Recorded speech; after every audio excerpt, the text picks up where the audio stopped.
Rick, there was another kind of, I'll say bombshell. The indictment of Steve Bannon today, who was Trump's advisor at one point, was part of the architect of the 2016 campaign, had a falling out, but it seems to be back in good graces. $25 million in fraud. I mean, how does the president react to this, or is he Teflon with Bannon?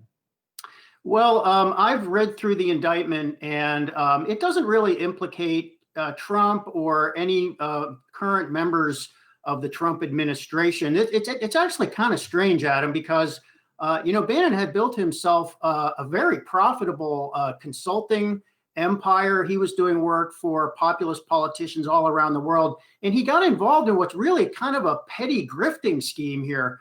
This was a website that solicited private donations to help build Trump's border wall. And it turns out that Bannon, who was a senior advisor to this nonprofit, and the guy who was running it named Brian Colfage, were just siphoning money off the top for themselves. They kept saying, all the money is going to fund the border wall. We're not taking a penny. That phrase, they repeated that phrase over and over, not a penny is going into our own pockets. And yet it was.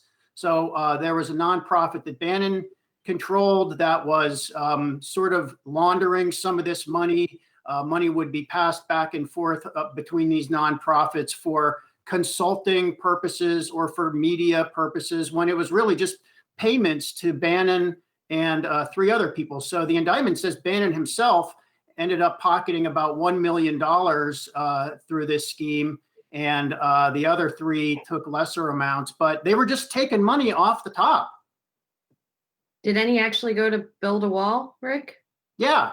They did actually use some of this money to build a wall. So it wasn't an entire scam, but it started as a GoFundMe campaign back in 2018, and it was a hit success right off the bat. I mean, some people might remember it raised $20 million in about a week, and it was not at that time affiliated with any legitimate nonprofit. So even GoFundMe said, what are you doing with this money? If we need to know that this is actually going to a real nonprofit organization and not just going into your pocket. So that's when this guy, Brian Colfage, that's when he seemed to have teamed up with Steve Bannon. And Steve Bannon apparently just began to run the show from there. And, month after month, just put a little bit in his own pocket, totaling $1 million.